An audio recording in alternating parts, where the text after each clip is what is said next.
solaire avec éclat chaque matin et se couche le soir aux horizons du majestueux fleuve Zaïre, fier d'avoir apporté à l'humanité le ferment de survie nécessaire. Le Zaïre, son parti national, le mouvement populaire de la révolution, c'est 30 millions de militantes et militants, hommes, femmes, enfants, jeunes et vieux, tous, flambeaux du tricolore à la main, sont aujourd'hui debout, mobilisés, déterminés et rangés derrière un seul homme, animé d'un seul idéal, pour bâtir dans la paix, l'unité, la justice, le travail, la dignité nationale, un pays toujours plus beau, toujours plus prospère et prêt pour le grand rendez-vous du donner et du recevoir.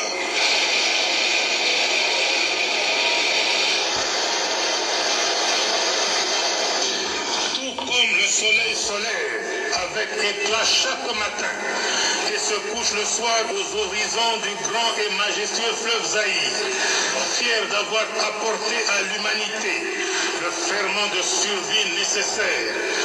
Le Zaïre, son parti national, le mouvement populaire de la révolution, c'est 30 millions de militantes et militants, hommes, femmes, enfants, jeunes et vieux, tous, flambeaux du tricolore à la main, sont aujourd'hui debout, mobilisés, déterminés et rangés derrière un seul homme, animé d'un seul idéal, pour bâtir dans la paix, l'unité, la justice, le travail, la dignité nationale, un pays toujours plus beau, toujours plus prospère et prêt pour le grand rendez-vous du donner et du recevoir.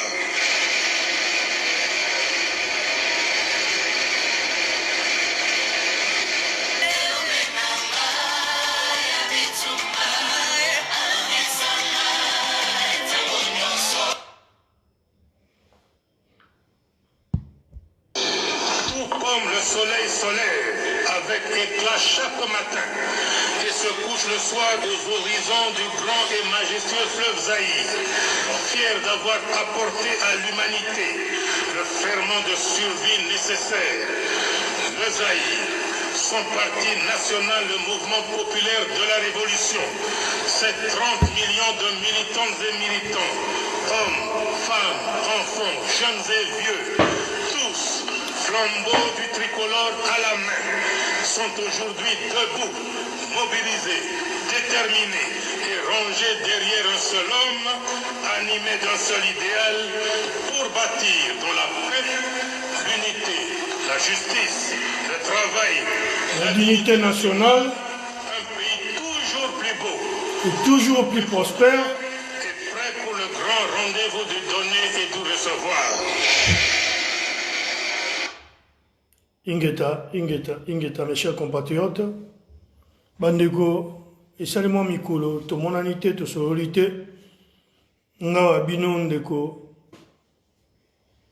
le chef d'état-major, le général Vermeil, le Congo d'abord, donc naïe de l'autre sur la tobet à moi quelques points, parce que Ngana Bimarapa Batenga sur naïe, et ça pour un peu éclaircir la situation, il y a combat, et puis il y a politique, il y a Mboka Nabiso. Mes chers compatriotes, Bandeko, Mikolo yo, ils ont une activité mingi, une formation mingi, politique, ils ont les kanakati Mboka Nabiso.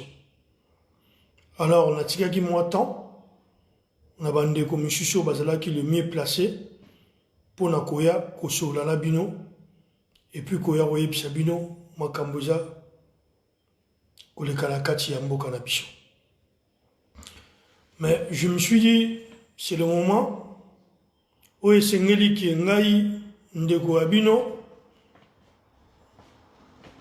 frère Nabino, le combattant Nabino, le chef d'état-major, le général du Congo, d'abord on a un peu s'exprimer parce que tu es gouverneur à calmer tout à la ramakamouza ou les cas.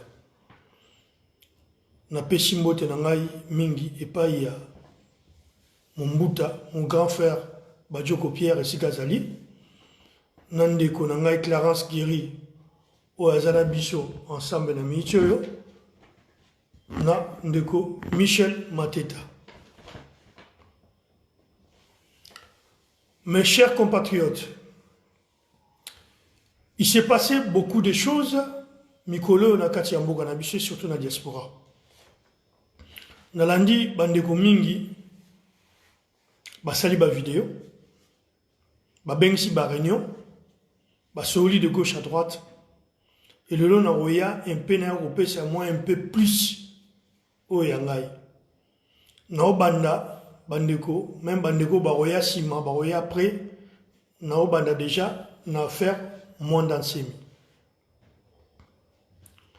Bandeko nanga ya Congo, bandeko nanga ya basi pe ya mibali, mes chers compatriotes ya Congo, ba Congolais, est-ce qu'il y a un sobozali? Makambu ya moins d'ansemi, moi personnellement, na condamna qui façon oyo ba ki ko kanga moins d'ansemi. Façon oyo ba utiliser qui force publique, ba dépenser qui mbongo ya l'État, juste pour n'envoyer aucun moutou non armé. Mais ça ne veut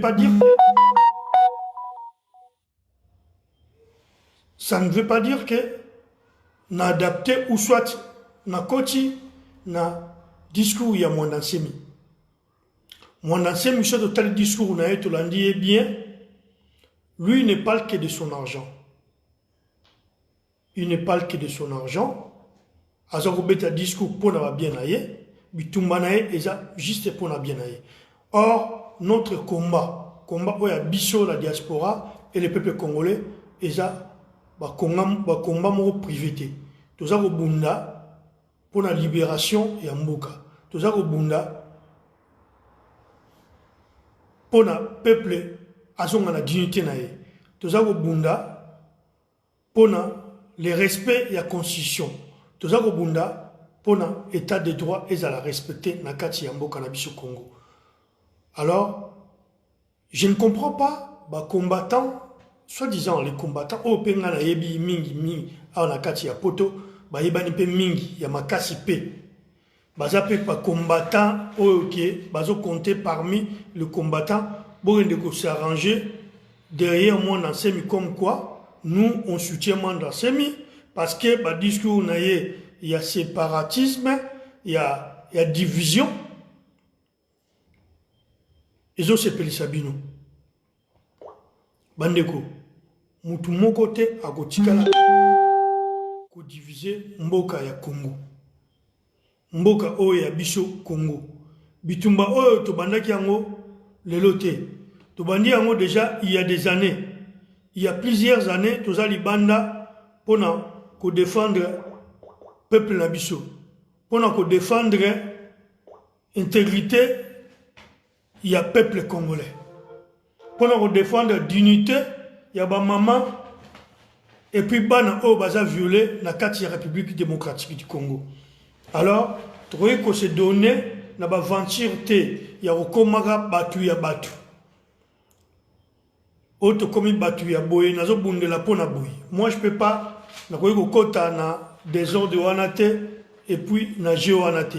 Mais beaucoup de combattants a na kati ya diaspora basi bakoti na kati ya bajewana ya tribalisme.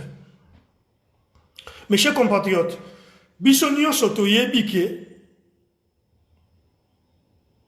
il y a un tribu où eza na kati ya mboka na biso Congo baza beaucoup trop tribal. Mais on ne peut pas condamner un tribu parce qu'il y a un groupe de gens qui baza tribal, ils soutiennent le mal. Bon, baza on soutenir baza ko bunda pona juste d'intérêt oya tribune bango. Alors biso pe to kota na buzo bana biso to kabwana to comme ba tribu de gauche à droite, to soutenir de gauche à droite. Non, moi je suis pas d'accord avec ça. Na hôtel Melango pe na rotikalaka toujours côté Melango. Le Congo restera uni et puis et garder toujours unité nango. Bitumba na biso eza ba tribité, bitumba na biso tozo bundela bangala te, tozo bundela baluba te. Tous les gens qui ont la Swahili, tous les gens qui ont la paix, Congo. bitumba na biso eza toza ko bundela Congo. Congo ezala libre. Liberté ya Congo. Tolungi ke tozongela pouvoir ya Congo ezonga na peuple. Peuple azala mutu azako décider. Peuple a gagnera toujours, mes chers compatriotes. Mais le lot on a moni na kati ya diaspora surtout en France, ba combattant mingi ba komi ko organiser ba réunion ou soit parce que il faut te soutenir mon Nassemi ou bien parce que baluba va trahir biso ou bien te soutenir. Non, on peut pas aller jusqu'à ce niveau-là. Je condamne fermement avec toute la force. Non, quand on a combat tribal té, combat na biso ezali tribal té, et puis na ko accepter yango jamais, na ko yaka toujours ko condamner. Na combattre toujours batu ko bazolinga bazwa combat yango ba mema yango na ndenge ya tribalisme. Le combat n'est pas tribalisme.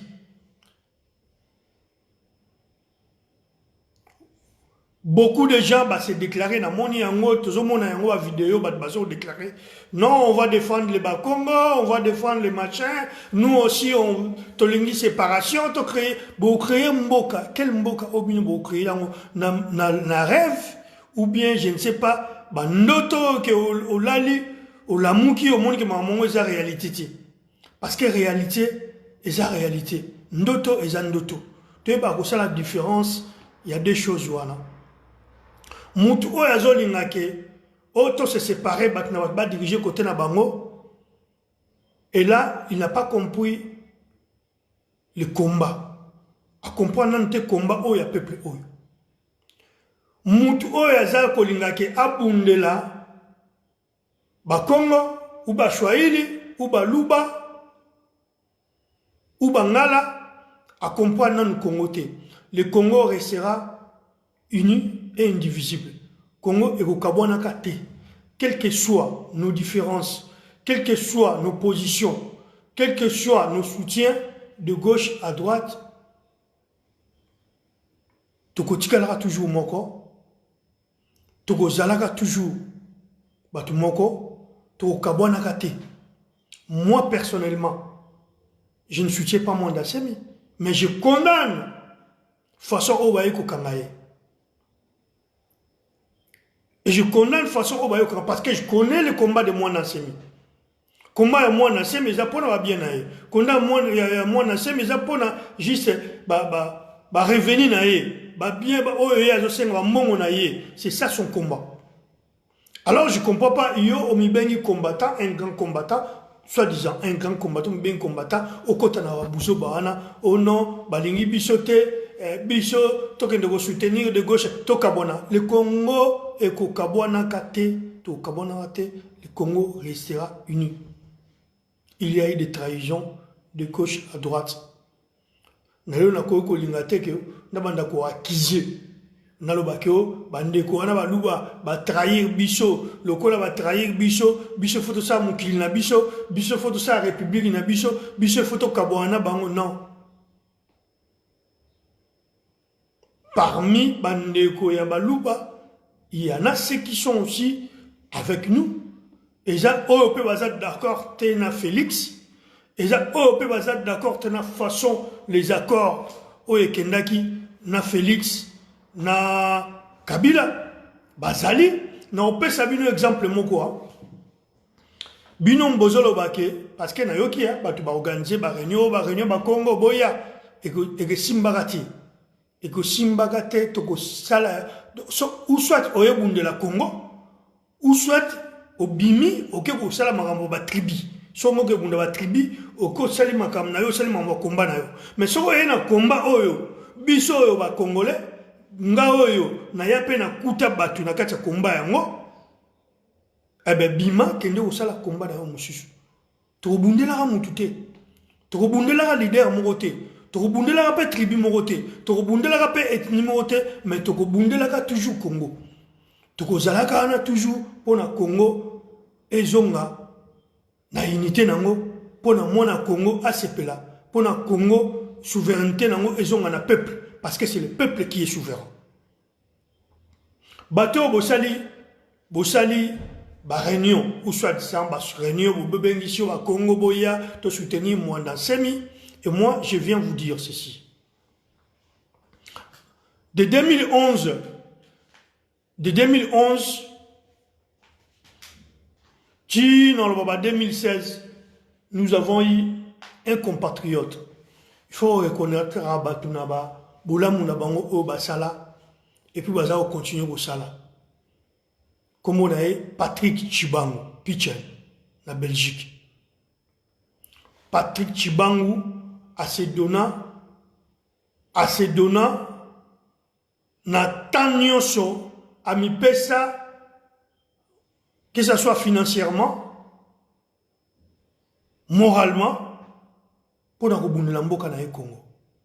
Et je me souviens encore, en 2011-2012, Tokenda Belgique, Toza Eskerola la té, mais Patrick Pichen, Azuabiso, à côté Abiso Nanda Kunaye, Tola Nanda Kunaye pour la Mboka, na tonga kenda osala ba course, Tolia, Tomela, to continue à Bitumba.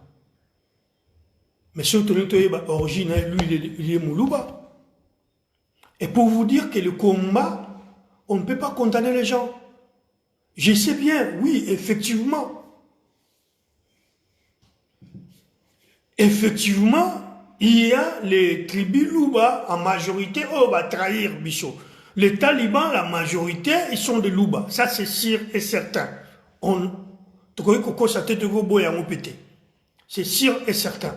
Mais, il y a toujours un mais. Parmi les talibans, il y a les Tribingala, il y a les Nekongo, il y a des Chouaïl aussi. Il y a des talibans.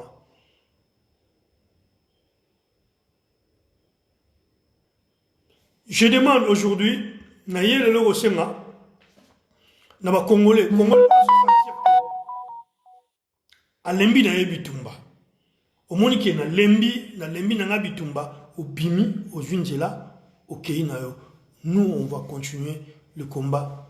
Nous Bandaki, nous continuer toujours.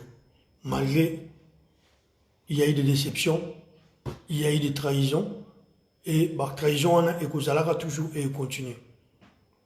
Boxe anglaise, bonsoir à Sigozali. Bon, je vais répondre à ta... Je ne sais pas ta question, c'est quoi? Pour vous, un Swahili, c'est un Sige rwandais, un Moulouba, c'est un collabo. Et les personnes crédibles pour vous sont uniquement les Nekongo et les Bangala. Non, non, boxe anglaise. Boxe anglaise au Bungi. Boxe anglaise au Bungi. Quand tu soutiens qui, Papa Etienne Tshisekedi, en 2011, boxe anglaise. Rappelle-toi, en 2011, Papa Etienne Tshisekedi, Aza ethnie Moussouta, Aza tribu Moussou, c'est un Moulouba. Et à ce moment-là, il n'y avait pas, oh, que Aza Moulouba, Aza qui Aza Congolais. Total qui ba idée, oh, Yaki Nango. Total qui combat, oh, Papa Yaki Abundi pendant des années. Te soutenir qui est. Donc, ta question, il faut, au talent, sur reposer sur Malam. Parce que c'est pas un Moulouba où les Swahili sont des rois. Non. Parce que sur le talibien,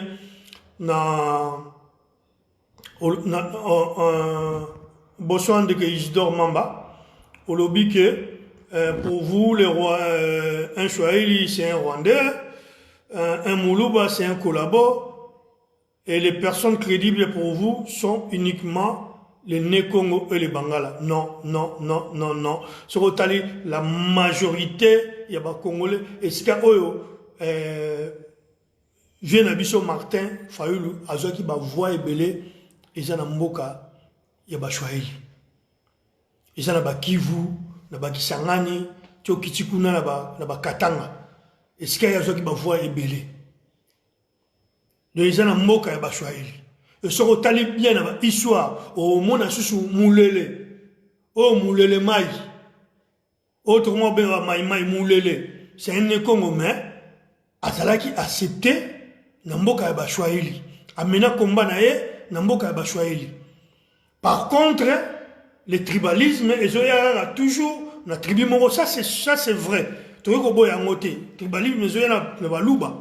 Mais on peut pas accuser tous les balouba. Tu vois qu'il y a balouba, Toki peut reprendre mboka na te okabula mboka na te parce que les baluba nous trahit toujours. Non. Baza bande ona biso to continue toujours ko bunda, to continue toujours ko bunda, nde toza ko bunda pour na tomeka kuluka solution na kati ya ndenge ya kosukola Congo na biso. Mais ça ne veut pas dire ndenge yo au lobby wana. Donc nga na ça sûr na lobby yango na répéter yango avec force que néanmoins dans semi je ne le soutiens pas parce que néanmoins dans semi aza na combat na ye oya banaye ko mene combat na ye ezali pona ba bien oya ye ezali pona ba mbongo oya ye azali ko senga et donc nga na ko soutenir mutu ya bongote ya on a lobby yango toujours mais na condamner façon oyo na condamner fermement façon oyo baye ko kangaye la façon oyo baye ko kanga ne moi na tsemi là je condamne bandeko dans le cas dans l'équipe on continue toujours à faire il y a makambu il y a IDPS mes chers frères et sœurs bandeko nangai na kati ya Paris awa lelo o na mona ba mouvement ekomi ebele ba mouvement ba Tshisekedi ba mouvement soki ba nini ba association ebima ebele bandeko awa na Paris il y avait un seul mouvement Tshisekedi au bandeko porter combo ya Tshisekedi et ça là qui DTC, la diaspora Tshisekedi pour le changement au Congo. Tout cela qui on attend ya pasi pe abishingo parce que tu vas croire toujours na opposition au tout cela qui na ba idéologie ya papa Etienne Tshisekedi. Il y avait aucun mouvement. Mouvement Tshisekedi c'est moi qui était là à part DTC diaspora Tshisekedi pour le changement au Congo auto créaka. Et ça l'a raté. Mais le lot ngai personnellement ba combattant ngai na batebele tout ça pourquoi parce que je suis un Tshisekedi tout ça parce que na banai ko soutenir IDPS parce que nazala ki Tshisekedi ba combattant ngai je peux citer les noms aujourd'hui ils sont Tshisekedi parce que baloba ke mutu foye ba na mabe na tanga malamu pe na tango ya pasi na on peut cet exemple il y a Pacheli Mikobi. Le Pacheli Azat Tshisekedi, ça m'étonne. Bazaba opportuniste. Pacheli a combattant Naï. Et je ne comprends pas aujourd'hui le Pacheli Azoya ko défendre Balouba. Parce que, en vérité, il n'est pas Louba. Bazaba Chibindi. Tout le monde va rappeler na Kasai, car il y a Kasai Chibindi. Le Azoya ko défendre Balouba. Mais il y a, surtout son arrière, en 2019, il était celui qui combattait les Balouba. Aujourd'hui, il est là, il défend les Balouba. Pourquoi il défend les Balouba? Parce que, aïe pour la profit. Aïe pour la profit, pour nous défendre les profits. Mais à combattant, n'a pas Tchéli, Mikobi, à combattant, naï personnellement. Je ne suis pas un Moulouba. Mais à combattant, là, pour vous dire, bonjour, bienvenue Congo, mon frère. Bonjour, le Sagondeko. Botala nangi ba kombango ezo chanjaka. Ozo boye ba mutuni wazo buna na bosolo, mutuni wazo buna na lokuta. Ngai na Tshisekedi. Mais ce qui lelo ngai na boya ko soutenir idéologie pouvoir OESA en place parce que je suis un visionnaire. Je suis un le balongo box anglais Pacheli Azakuba Bakuba a combattant à Chico box anglais. Pacheli Mikobi a combattant ngai en France de 2014-2019 a combattant pourquoi parce que je soutenais IDPS parce que n'avait pas lignement tribaliste. Mais lelo na 2020 on a moni Pacheli a commis ko défendre Balouba. Mais ça m'étonne. Donc pour comprendre que les gens il y a des opportunistes, mais tout ça, il y a un que ngai sur na lobby boye, baro changaka, baro soutenir, baro pesa nga poste. Et puis c'est un mendiant. Asa mutu ali mbongo bele na kombo ya komba. Vous comprenez? Donc ngai personnellement, ceux qui na supporta IDPS, na soutena Félix. Pour la candidat. Mais après Genève, tant qu'on va ponaki que va poni que Martin Fayoulou, eh ben les démocratique, il faut tout accepter. On a accepté qui. Bango va boyaki, mais na bimaki le corps va boyaki, je ne peux pas continuer na bouzo parce que na ba ke bouzo be ya ou ça na ba caméra et ya comment ba kabila et c'est ce qui se passe aujourd'hui. Yango mona nga na se retirer qui. Non, je ne peux pas soutenir le mal. Parce qu'aujourd'hui, il y a le mal. Bitumo Tobundi pendant des années. Bandeko. Tobundi Bitumo pendant des années. Bamoule, belé, tout ça, ba sacrifice. Il y a ba tan abisso, il y a ba mon abisso, moralement. Et tu as raison, on a susuke, et comme alika musu bande a subitumba.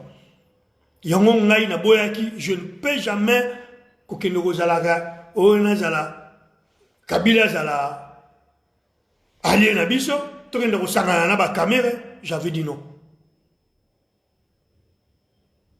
C'est le peuple qui est souverain. La souveraineté vient du peuple. Le peuple a voté qui, a pona qui, moutoua quoi diriger, Mbokanae, il faut respecter, voir le peuple. Tant que comme on va encore, moi je ne peux pas me mêler, je ne peux pas me salir. Je suis un vrai Tshisekedi. L'idéologie à l'état de droit. Quand on parle d'état de droit, il faut d'abord respect à la texte. Quand on parle de respect des textes, il faut respecter la constitution. Pour nous, président de la République, na Congo, il faut peuple muta voter et non qu'un individu a nommé. Donc Kabila ne peut pas être au-dessus de la constitution. Kabila ne peut pas être au-dessus, il y a peuple congolais. C'est le peuple qui est au-dessus de tout. C'est le peuple qui est souverain. Et raison pour laquelle, moi je me suis dit, je ne m'engage pas dans ce combat-là et je me retire. Mais je ne mène pas un combat tribaliste. C'est pourquoi on n'a jamais soutenir né moins d'Ansemi parce qu'il est né Congo. Mais je condamne façon oyo bayi kokanga ne mwana nsemi mutu aza na minduki te aza na armement morote donc azo réclamer ba droit na ye il fallait ba pesa ba droit na ye et on s'arrête là. Mais je ne peux pas créer un mouvement moro ezalake ya ba ne Congo pour na to ba no bundisa bandeko na biso ou soit non ou to luka division. Mes chers compatriotes, division au Congo et kozala raté et kotikalaga jamais kozala. Ba o baza ko penser. Mutu azo penser que to diviser Congo ou Congo que ça la diviser, to créer ba état na biso et ça n'est mutu o aza ko penser que Félix a été élu démocratiquement. Et Félix, il a le pouvoir. Mutu azo penser bon, c'est les talibans. So azo penser bon non mutu azo penser que to gen de combat tribal boza nemo. Non mutu azo penser que nazwa nalata drapeau ya Zaïre ou soit nazwa nalata t-shirt à Zaïre, c'est ça oh il y a une raison sangai que nakoma un vrai combattant. Donc vous vous trompez. Basta Congo, basta naza tribalité 100% parce que l'air bino wane ko combattre nga yoza muluba ou bane ko combattre nga ne Congo parce que nous avons soutenu IDPS donc je n'étais pas muluba et je ne suis pas un muluba mais j'ai soutenu IDPS, j'ai soutenu les baluba je peux dire en bref.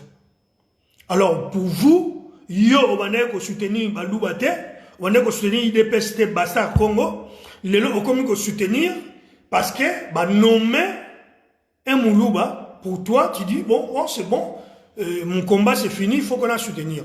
Bon, c'est votre tribalisme. Alors tu ne sais pas si ça veut dire tribaliste. où tu ne comprends pas le mot tribalisme. Il faut d'abord comprendre le mot tribalisme avant de traiter des tribalistes. Et je ne le suis pas. Et je ne le serai jamais.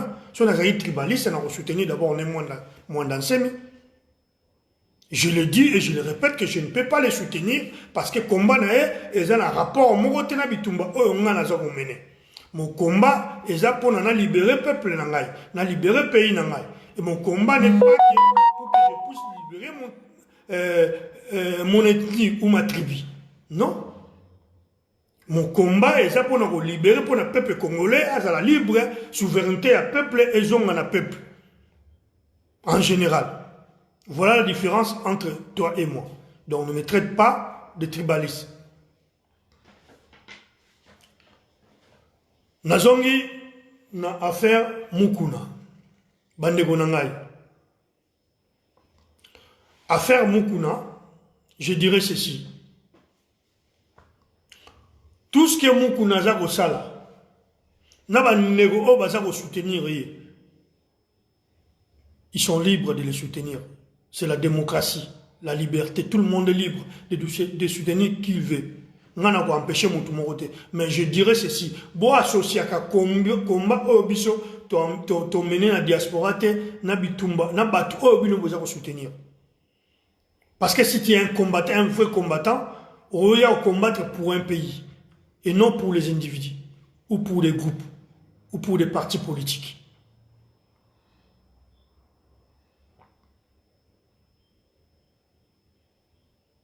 Mukuna a porté plainte.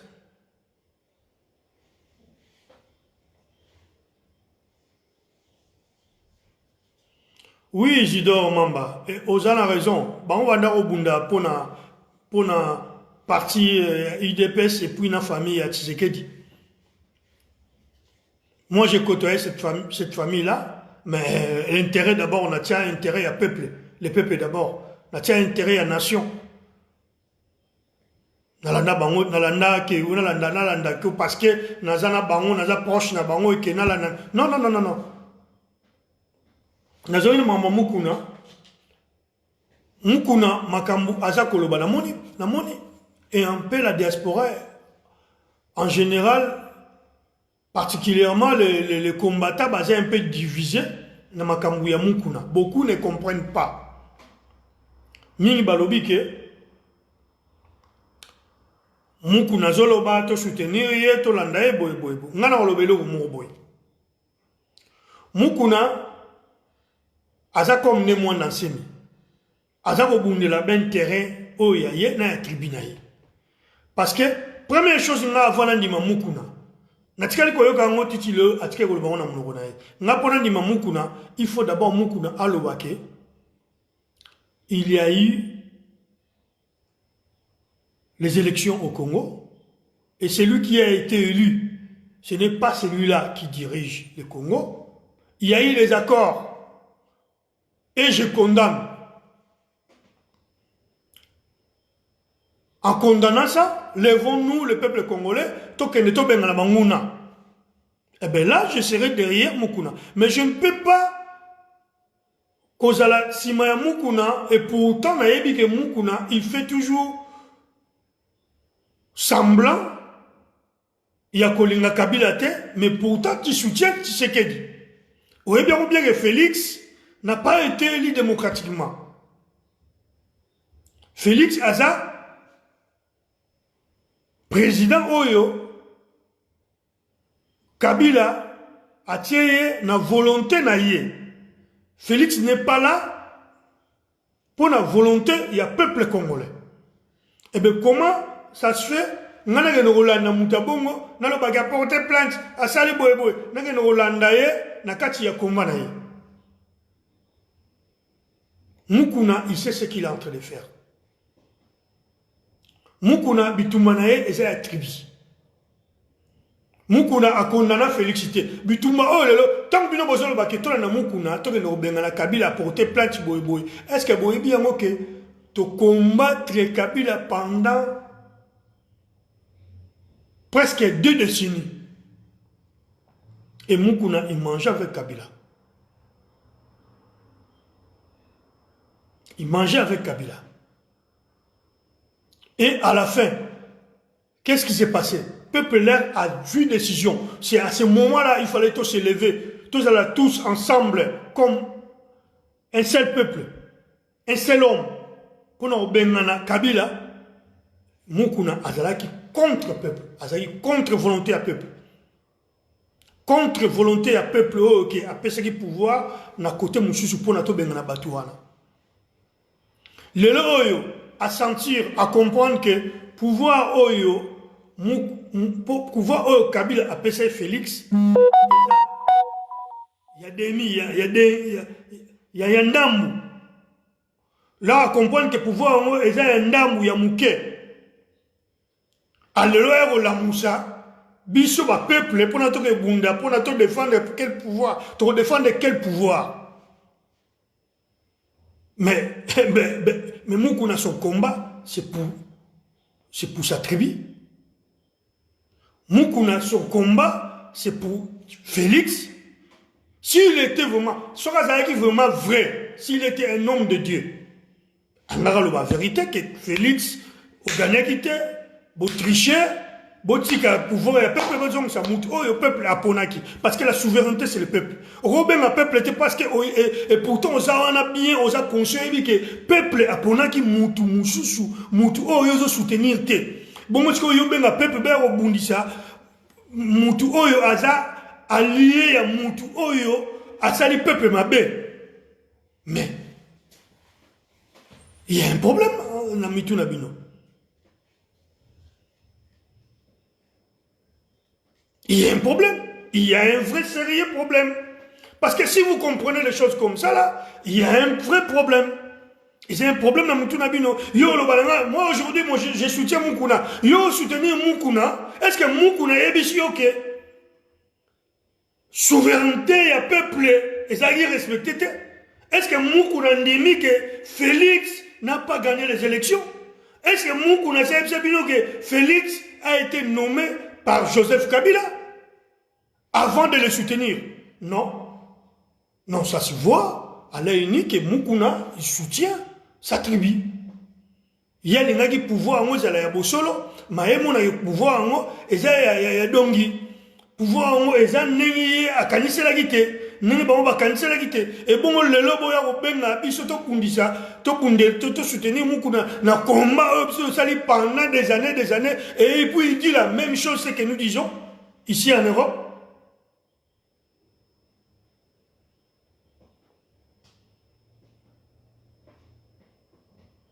Mais non. Ou bien, pourquoi aux autres la bitumba? Pourquoi aux gens combat? Tant que vous avez pourquoi aux gens à combat? Pourquoi aux gens combat? On soutenir Moukouna. Oya le bâtir et moi je soutiens Moukouna. Oh, bah, porter plainte. Oh, plainte y est à porter. À porter, mais pas un âne. Et pas juge au Kabila.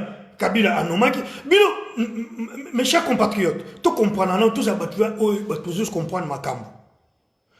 Plus de 80 millions de Congolais va voter président na bango. Kabila Boyi. Ayebisi ba juge na ba proclamer oyo yé aponi azala président de la République.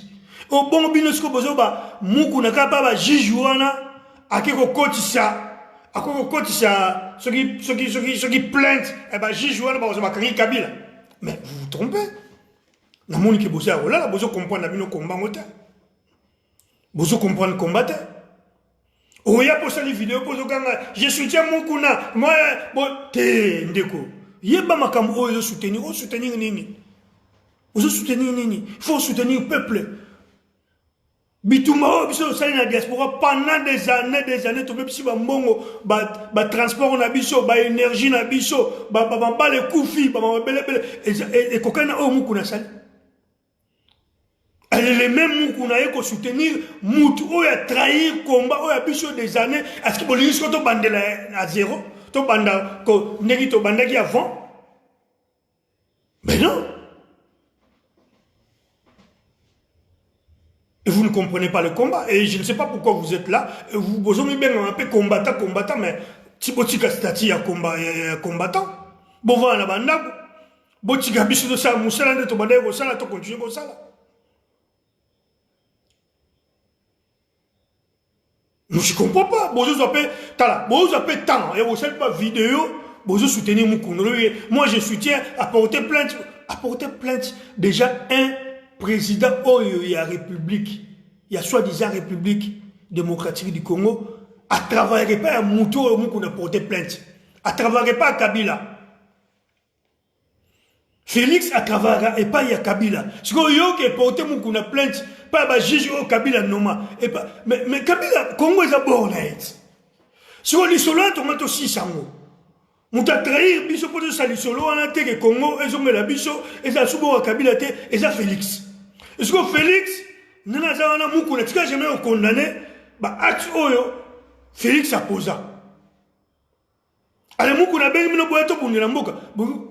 Boye combat état. Je vous dis la vérité. Boye combat état. Tout ça lit beaucoup. On a beaucoup fait dans le combat. Tout ça lit est belé. Combat et ça, vidéo n'est pas la raté. Moi, je ne fais pas les vidéos tout le temps. Parce qu'il y a un qui veut des taria, la vidéo. C'est pas ça le combat, mes chers compatriotes. Et mes chers combattants, M. Sobalobia en apparaît. Moi, je vous dis une chose. Combat et combat, c'est parce qu'il y en a battu au Babunda pour que les lois n'ont respecté Bichot. Banda ko respecté Bichot, reconnaissant. Moi, je suis reconnaissant. Na bateau tout Babunda na carte, surtout na carte à Paris. Parce que Paris, ça l'a toujours visé. Bateau tout Babunda na carte à Paris, na reconnaissant na bango. Auto ça na bango na fond, na ça reconnaissant. Combat eza la vidéo té. Combat eza biloba lobate. Combat eza la qui à fond. Comment ils arrivent à Lumbe pour ne pas respecter Bichot. Je ne me vante pas, mais je vais un peu me vanter. Pendant 2 mois, de 2012 à 2013, pendant 2 mois, dans la chaîne du Congo, ils ont parlé que de nous. Visage au Yanga, il va Bima. Pendant 2 mois, on le blanc combat. Parce que on a fait que combat et comme et comme Kiwana. Et tout ça qui n'a pas de quoi belé. On a la reconnaissance envers Bango. On a toujours qu'autant comme on est dans le Patrick Chibango, c'est un grand combattant, a contribué, Mingi Nakati. Il y a combat oyo. Non, autant à Babé Mansombo, on a sa reconnaissance. Babé a contribué. Tout ça, on a Machuda. Ba contribué Nakati, il y a combat oyo. Tout ça, on a David Nzouzi. Ba contre-maître, ba Odombo, ba tout ça na ba front. Tout ça ba Zoro Bilel. Nazalaka toujours naïe, tout ça tout le temps. Toruta Moussa, Toruta Boy, Toke Luka ba Lumbe, Toke Luka ba Kolabo. Yango et ça la combat oyo. Tout ça ba Rafat Mie, ba Stemaï, ba Papi Volcan, ba Pateni Libanga, ba Kaska Songo, ba Moutananga Guy Gérard, ba Major, ba Zoro Bilel, ba Mongali. Barismo Congo, Aïko, JCK. Yangonde Salara combat. Combat est à bla bla bla bla bla bla bla té. Combat est bandit le 28 té. Et moi, ça m'étonne. Et le résultat qu'on est étonné,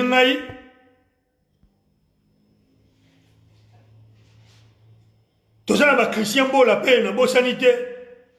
Activiste Pichou Roland, Chomongo. Bazala, on a contribué à la carte à combat, on a parlé si on a parlé. On a parlé si Paris. Mais je suis étonné. Nazaro moi. Batoubazo Kanisa qui commet le 28. Le 28 février 2020. Non, combien pendant le 28 février 2021. Ils ont battu Babi, Pesaki, corps et âme, pour que combat, oh, le et ça le combat. Tu peux ça battre dans biso. Et moi, ce que je ne comprends pas, bino tout le bon ça va vidéo, bon ko le blanc Congo, bon ko le combat, vous allez qui va. Parce que totalement combat logiquement par là, comment la diaspora en 2011. Boyo bimana ba 2018, ba 2017, ba 2000, vous étiez où? Donc tout n'a pas nos questions là. Parce que vous croyez qu'on bosse la vidéo, tout bossa ba plus grand combattant, le bossa les na kati ya combat. Non.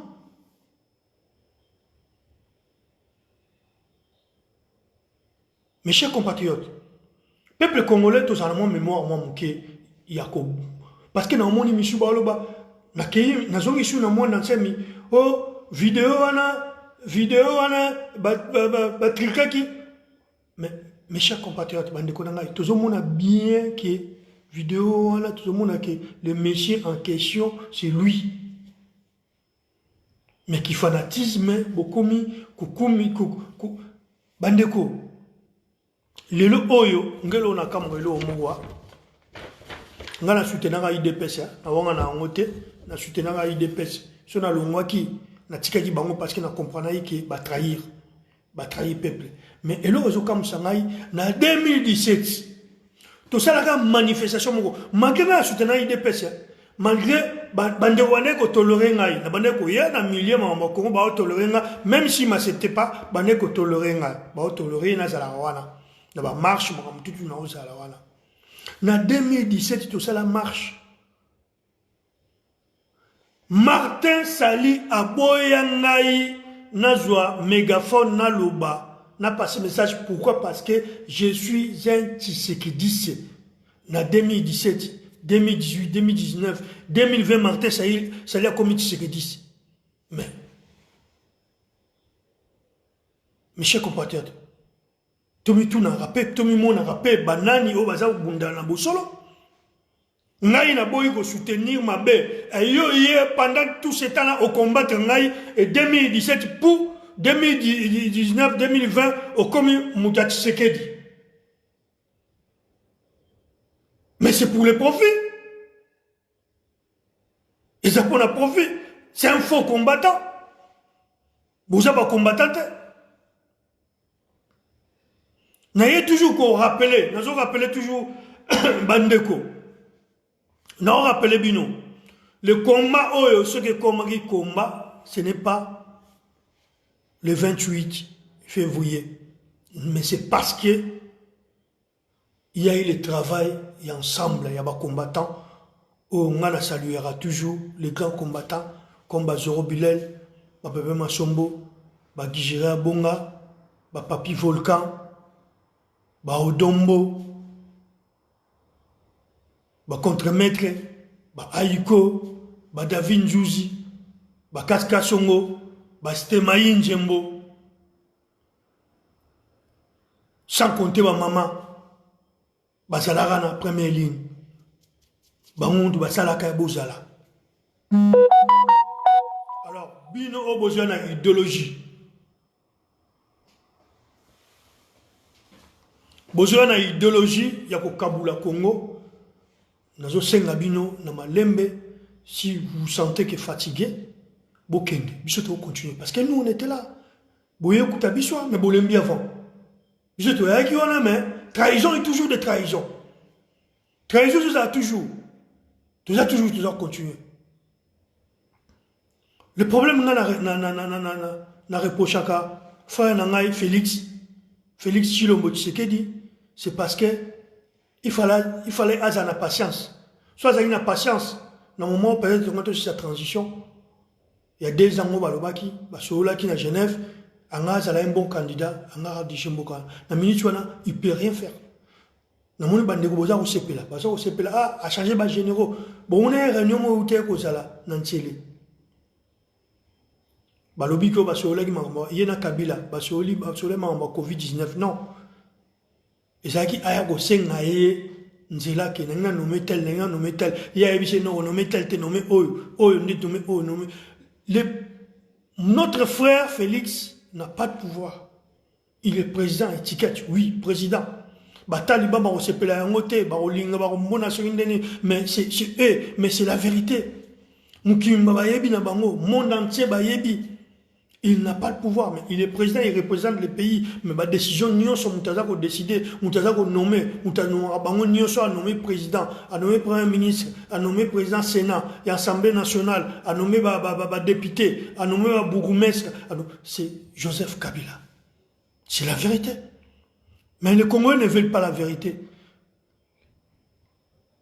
Le nom de mon besoin, c'est là. Moukouna a porté plainte. Plainte a porté contre qui? Contre Moutou Salaba président, Moutou Salaba premier ministre, Moutou Salaba juge, Moutou a contrôlé tout dans le Congo.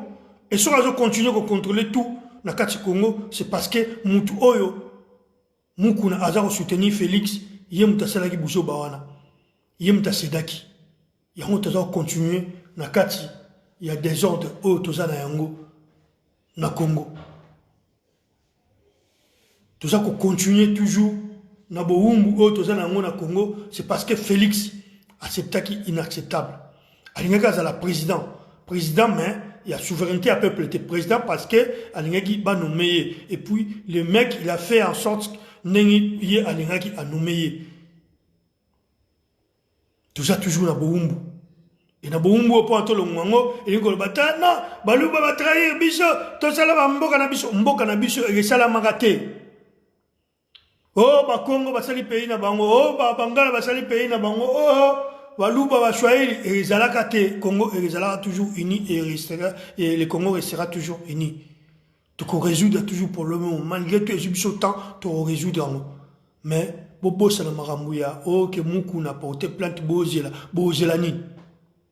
Bozelani, oh, Bino Bomona, Kebimaya, il y a bien un cas, il y a plainte, oh, Moukou n'a apporté. Pour vous faire comprendre que le président qui est en place, c'est lui, Moutou va porter plainte, il est Moutou à Noma qui est.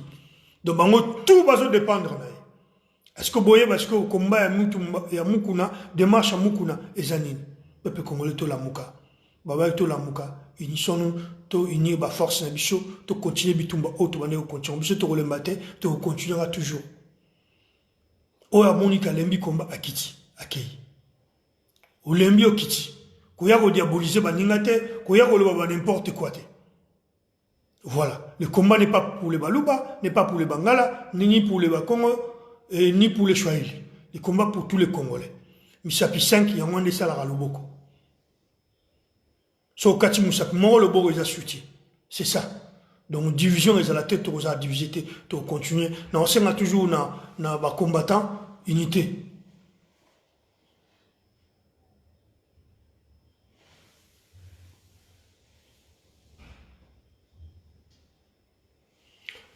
Ambassadeur Nelson Mikwiti.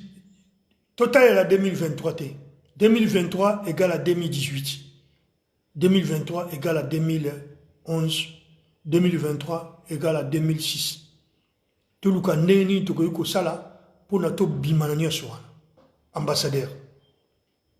Tout le cas, quelle stratégie Tokoyoko Sala, pour notre bima. Pas trahison et outil côté Nabiso. Trahison outil côté quand il y a bateau, tu peux avoir confiance. Et le bango da 10 € bilel. Trahison outil quand il pas une abisso moko. Et pas bateau, tu peux avoir confiance mingi. Mais tout le monde bima na yango. Bon, quand ça t'aide en divisant le pays par les tribus que ne Tokolonga. Déjà ensemble Tokolonga. Tu bon, c'est de combien éparpillé Tokolonga comment. Tout le cas, un autre moyen. Tolonga. Bitumba et continuer dans mon côté. Mon frère ambassadeur Nelson Mikwiti. Il y a un bon moment, dans la vidéo, il y a une sous vidéo et l'équipe a moins belé. Je pense que la dernière vidéo, dans celle qui après le 28. Et ça qui après le 28, dans la vidéo avant la côte hôpital. Donc, il y a une sous vidéo et ça pour malobaka raté parce que nous sommes en train de travailler, nous travaillons toujours dans les moyens sur automécanisme pour libérer Mboka wana. Parce que kolinga mboka ezaka na malobate. Kolinga mboka ezaka na vidéo te non. Pesa bino exemple moko le 28 février na zalaki na fond. Et la première fois on a été oh ngai na leka. Mais le 28 février on a zalaki na fond na zalaki na opération il y a une semaine. Na uteko bima na opération il y a une semaine. Bandeko ya ibsenga vana ndako ngabino il faut na zala. Parce que c'est le Congo. Dans ce sens-là, au sentir que Moutoua a l'ingimbo kanaye. Mais après, on a un hôpital. À Sali Kenaz à la vivant, je suis toujours vivant. Ambassadeur Nelson Mikuti Torobeta na banani. Torobunda na banani. Torobunda na banani. Torobunda juste na bat oyo. Baza ko soutenir bapaya na kati ya mboka na biso. Bat oyo baza ko trahir mboka na biso. Bat oyo baza ko travailler na ba Kabila na ba Rwandais. Oui, effectivement. Torobunda na bango. Tout le cas moyen oyo to ko bunda na bango. C'est la solution, et il faut te bunda. C'est une bonne idée. C'est la solution, vraiment, c'est ça. Il faut te bunda. Parce que tu peux continuer, que ça va umbu, il y a batouana te tilelo. Tout ça la wana, tout dépendra toujours na Rwandais, tout dépendra toujours na bango ba nommer la biso ba président et souveraineté peuple, tout quand c'est la peuple te. Peuple pour na bango bosana. Ils ont rien à foutre du peuple. Et il y a toujours na rappeler bandeko. Oh, babi bengali ba combattant. Arrêtez vos vidéos, surtout à Paris. Il y a ko soutenaka les soutenables. Vous êtes libres, mais ne venez pas soutenir. Batu oyo, baza ko soutenir mabe. Na combo, il y a combat. Na rappelé bino, combat et bani le lote, tant et bandaki. Biso bandeko oyo ba misu to yaki pete kutaki bandeko na ba 2011 wana na kutaki bandeko na ngai na coach bino pe bozalaki na mboko mais bo ignoraki boye ko ya après comme boye ko ya après il y a pas un problème les problèmes au congolais les problèmes au combat au Congo to boye bino te to accepter bino mais ne venez pas que si vous êtes fatigué bolo boki no sala boka bulamboka non combat est partagé et kabonate et le Congo et vous allez jamais diviser. Le Congo restera uni et nous garderons toujours son unité. Tu aurais redresser nos fronts. Ils ont courbé il y a longtemps, pendant des années et des années. Toujours kaka bande ko abiso baza ko trahir, trahison et banda depuis Nzamba Salam Mukil. Dans le premier mouton à trahir ça, Nzamba déjà toyebi. Et ça Eve. Après ko landa ba Kayen, ko landa to ko na ba Jida, to ko malelo ba Félix ba trahir. Mais ça ne veut pas dire que le groupe a trahi tout le monde. Mboga Oya Congo. En tout cas, mes chers compatriotes, merci d'avoir dégonné sur Oba Basi Kolanangai. Togutani Nambala Simana Oyaka toujours ko Betaka Tangwa pour la Makambuya Congo. Donc, na remercié Bandegogno sur Bauti Kolanangai. Ambassadeur Nelson Mikwiti, Moïse Jérusalem, Dadi Zoro Bilel, Isidore Mamba, activiste Pichou Roland Chomoro, Matimo aussi, Freddy Kalala, boxe anglaise, Bienvenue Congo, Moutananga Guy Gérard Bonga, Jean-Philippe Lusango, Tomonani Sumbala Suka, Maître Tozongi Mboka, sans oublier Maître Tozongi Mboka, na pointe, Azalaki Wana de le débit, Michel Mateta, Clarence Ngeli, tout le monde Nambala Suka, Nalobi Bongo, Ingeta, Ingeta, Ingeta.